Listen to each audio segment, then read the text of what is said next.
Ladies and gentlemen, I welcome you to the new season opening concert of the Berliner Philharmoniker, and I'm very pleased to have Sir Simon Rattle here for our intermission conversation. As everybody knows, Sir Simon is the chief conductor and artistic director of the Berliner Philharmoniker.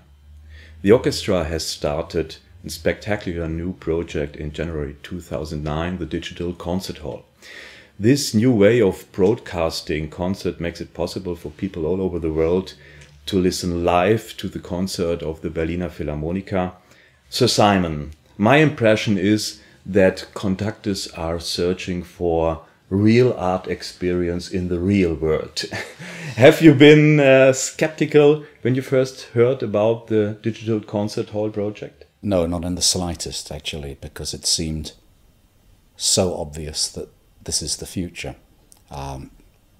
As it gets more and more difficult for the normal, shall I say, old-fashioned recording industry, it seemed more and more important that we just gave people access to what we do. I'm sure that in the future this will be a kind of prototype, not only for concerts, but for prize fights, for theatre, for whatever you need. It is a version of pay-per-view, of course, but it is also it's an opportunity for people all over the world just to see and hear what we do, and nothing's more important than that. So actually, no, I'm amazed that a whole lot of people weren't doing it before. I think it's tricky in the details. The Berliner Philharmoniker are famous for their perfectionism. Are you satisfied with the technical quality of the broadcasting? Well, what's interesting is we started off at a very, very high technical level with the idea that you would have a level of broadcasting of sound, of picture, that maybe at the start would not be possible for many people to receive. But as time went on, how fast the technology moves, it was best that we started off at the top of the game. And of course, it was a complete technical nightmare. I used to be the person with the most grey hairs in this building, but actually now there's a whole lot of people working for here who have all kinds of individual grey hairs for every glitch. But actually, it's worked wonderfully. And it spreads the news. It has part of this evangelizing impact which we always wanted. Yeah. And what is important in the artistical point of view? I mean, what are the artistical dangers in broadcasting concerts? It depends if you notice you're being broadcast. So every great documentary I've ever seen is always when people have no idea they're being filmed. We don't notice we're being filmed. We have the feeling that often the third concert of the week is what goes on in the Digital Concert Hall, but we're not even always sure, I think. We play, and the cameras are there so unobtrusively that we don't notice. So actually the real danger that you cripple yourself with safety doesn't happen. It's never been a great virtue of this orchestra to be crippled with safety anyway. If they saw a safety net, they wouldn't really know what to do with it. So we just play, and hopefully people tune in and enjoy. The most important thing is we give the live concert experience, warts, catastrophes, explosions, and all. What kind of visual realization are you going for? I mean, there is one idea that the conductor is the hero and the master of universe in the center of everything. Like, oh, what a fantastic idea! This is a job I would love to do. It's not a job I ever got into.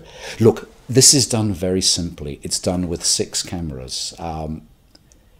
Nobody has yet the option just to watch the conductor, as actually if they've begun to try in the London proms. Look, I have at home some tapes, some videos of Carlos Kleiber conducting in the pit, where he had no idea he was being filmed. That's one of my greatest treasures. But for the normal audience, it's very simply done in a very musical way, also not with 10,000 tricksy changes. It is a basic, simple idea of what it feels like to be in a concert, but in a concert just simply closer to the orchestra. So what I've seen gives you a little idea, at least, of the character and the many different big personalities in the orchestra, which is just great. Is it important for your self-understanding as a conductor to reach so much people as possible for your art? I just think we all want people to have this in their lives if they want it. It's as simple as that. But no, it's not a matter of ticking numbers in any way. But I think people should have this.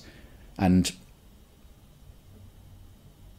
so many of us hope that travel will become more difficult in the next years, although it's a tough call for many people, that this will be, in a way, the way for us to tour.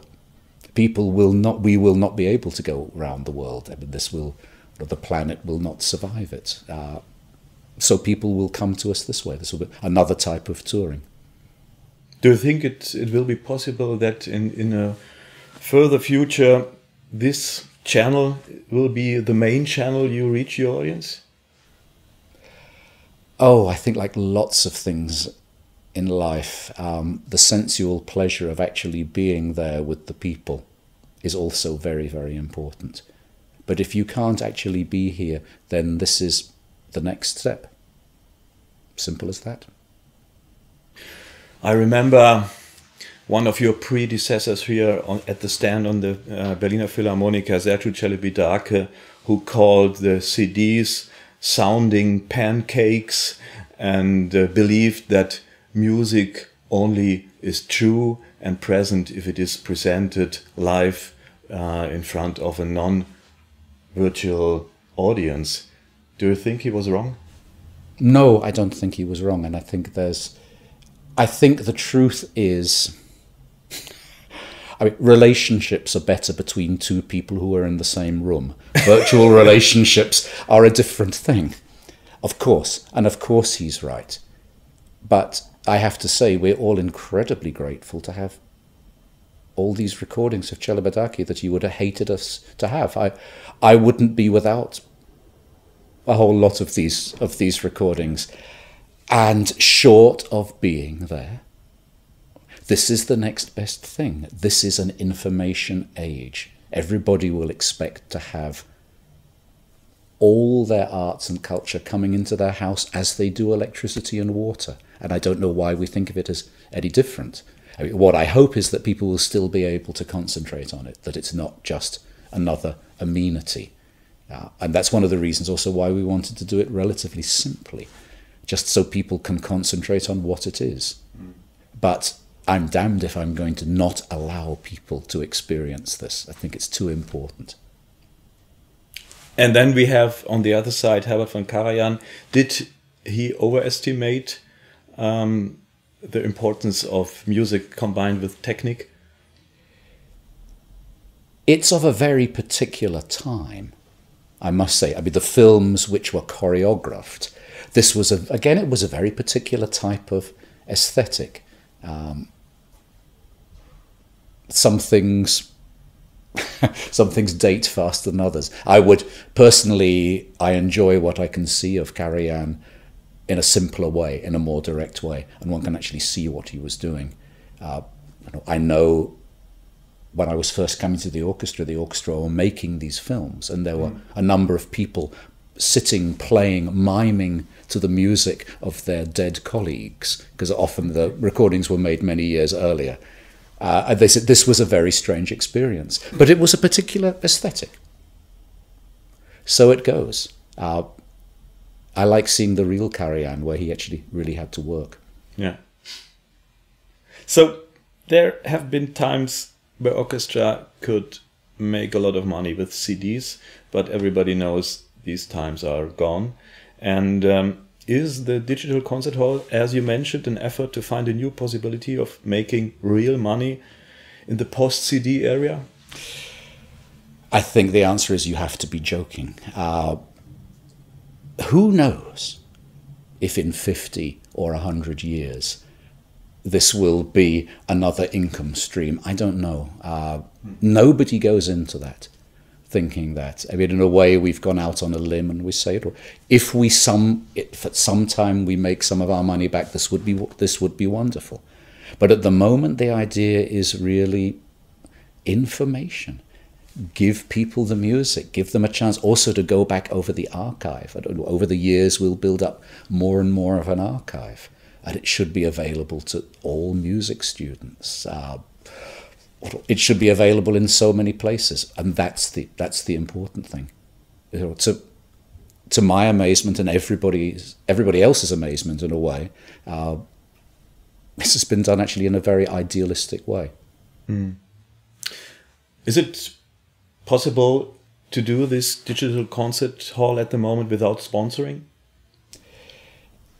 Thank God Deutsche Bank helped us initially. But are we absolutely on a financial even keel with this? I don't think so.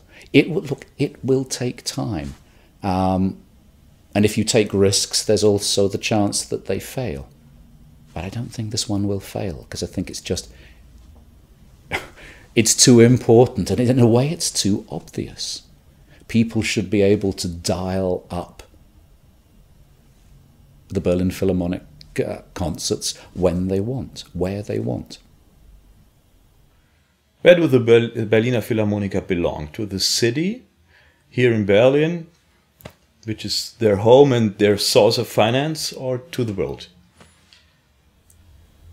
Both, and to Germany. And I think we really should be also a national orchestra of Germany. And we should really carry on being part of this country and touring in this country as much as we can.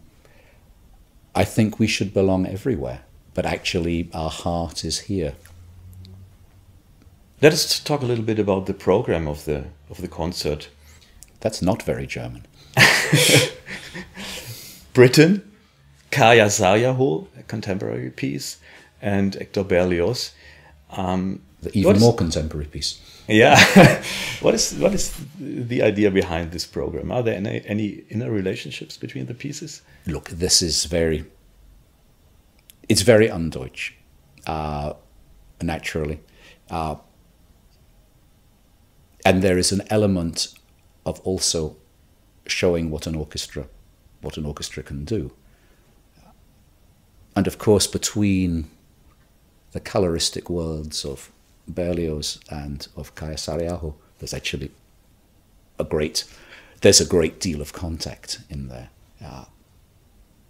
particularly with these two composers, where often the manner in which something is being said is terribly important, where people are taking